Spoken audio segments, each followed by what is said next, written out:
நீயாவது அவளுக்கு எடுத்து சொல்லி புரிய வைக்க கூடாதா? பிசினஸ்ல நிரந்தர எதிரியும் கிடையாது, நிரந்தர நண்பனும் கிடையாது. தேவைக்கு ஏற்ப எல்லாம் மாறணும், மாத்திக்கணும். அதுதான் புத்திசாலித்தனம். இதுல புரிய வைக்க என்ன மாமா இருக்கு? இல்லம்மா, நான் என்ன சொல்றேன்னா... மாமா, நீங்க எதுவும் சொல்ல வேண்டாம். ரஞ்சனி வாழ்க்கையில ஒரு நல்ல முடிவு எடுத்திருக்கான்னா அது இதுதான். தயவு செஞ்சு எதையும் சொல்லி குழப்பிடாதீங்க. ரஞ்சனி, இங்க வா, உட்காரு. வா, உட்காரு. இது உன்னோட மேரேஜ் இன்விடேஷன் கார்ட்ஸ். எல்லாமே நியூ டிசைன்ஸ். இதுல உனக்கு பிடிச்சத செலக்ட் பண்ணி கொடு. இது எப்படி இருக்கு? நல்லா இருக்கா? இத பாரு, நல்லா இருக்குல்ல?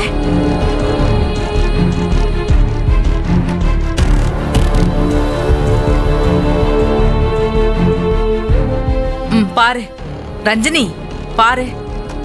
ஏமா ரஞ்சனி, கல்யாண இன்விடேஷனை கூட வெறுப்பா பாக்குற நீயா கமலேஷ விரும்பி கல்யாணம் பண்ணிக்க போற? எல்லாம் போய். அந்த கமலேஷ் தான் உன்கிட்ட ஏதேதோ சொல்லி உன்னை கட்டாயப்படுத்திருக்கணும்.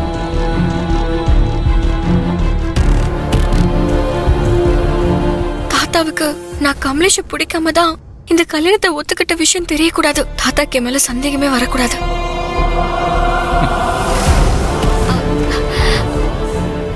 இத பாரு. அதோ குடுமா.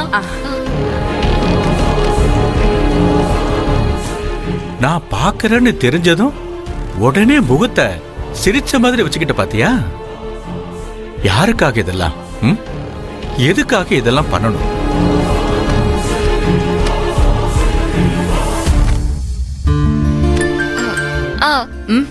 இதாமா பெஸ்ட். எங்க இத ஓகே பண்ணிக்கலாம். இந்த டிசைன் ரொம்ப நல்லா இருக்கு. நான் இத ஆதிக்கிட்ட கொடுத்து பிரிண்ட்க்கு அனுப்ப சொல்றேன். நான் கிளம்புறேமா. நான் கிளம்புறேன் தாத்தா. மாமா, இது பாருங்க, நல்லா இருக்கா?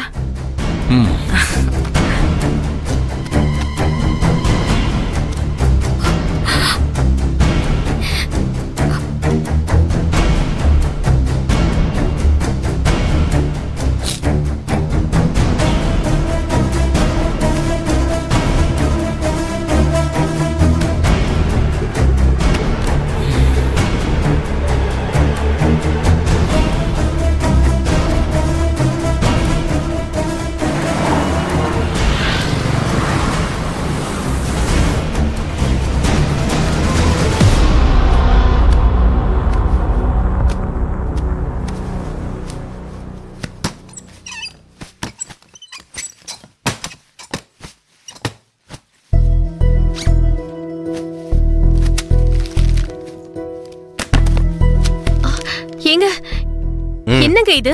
எவ்வளவு பணம்? ஏண்டி கத்துற? ரொம்ப நாளைக்கு அப்புறம் ஒரு வேலை வந்துச்சு, அதுல சம்பாதிச்சது. போதும் போதும், ரொம்ப ஐஸ் வைக்காத. புரோக்கருக்கு போனை போட்டு எப்ப காசு வாங்க வர்றான்னு கேளு. சீக்கிரமா வீட்டை முடிச்சிருவோம்.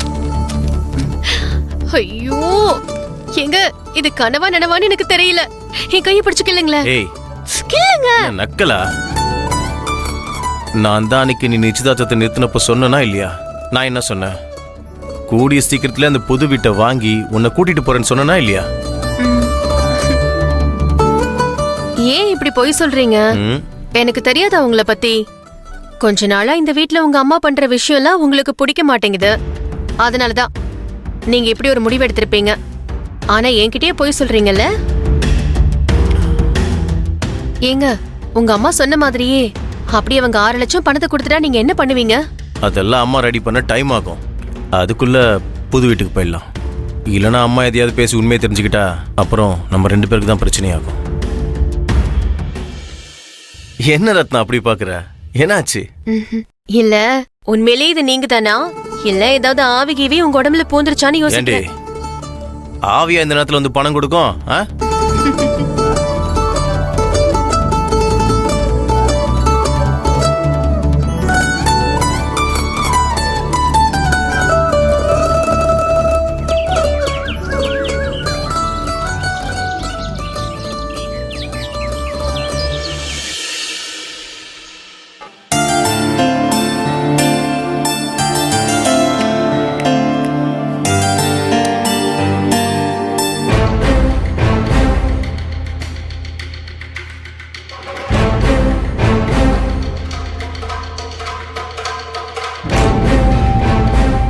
இவ எதுக்கு இப்ப இங்க வந்தா? இவ மூஞ்சில முழிச்சிட்டு போனா போற இடம் விளங்குமா? யார் முகத்துல முழிக்க கூடாதுன்னு நினைச்சனோ அவளே வந்து நிக்கிறா. ஐயோ, அவ நிக்கிற இடத்த முதல்ல கழுவி விடணும்.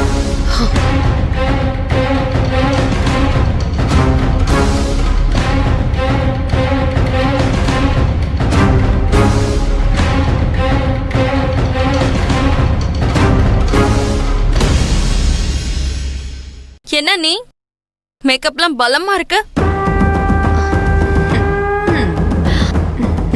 ஓ அளவுக்குலாம் மேக்கப் போட முடியுமா?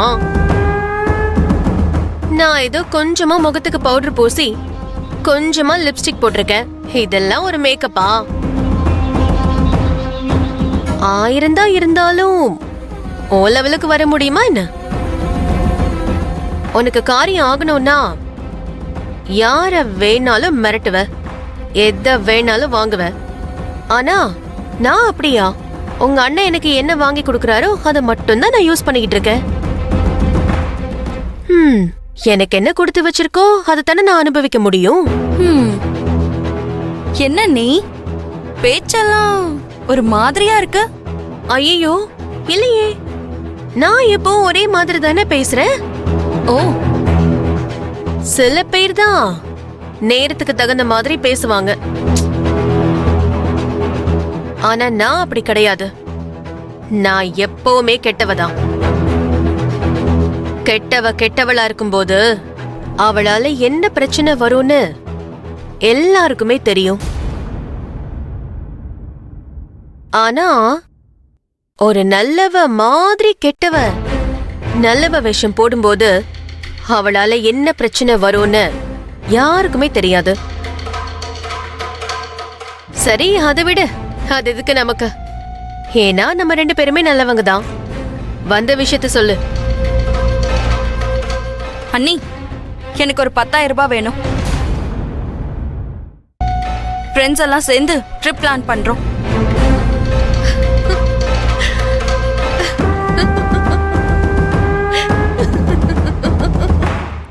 அண்ணி, இப்ப எதுக்கு நீ சிரிக்கிறீங்க? நான் என்ன காமெடியா பண்ணிட்டு இருக்கேன்? இல்ல, நீ காமெடி பண்ணல நித்யா. ஆனா நீ சொன்ன விஷயம் செம்ம காமெடி.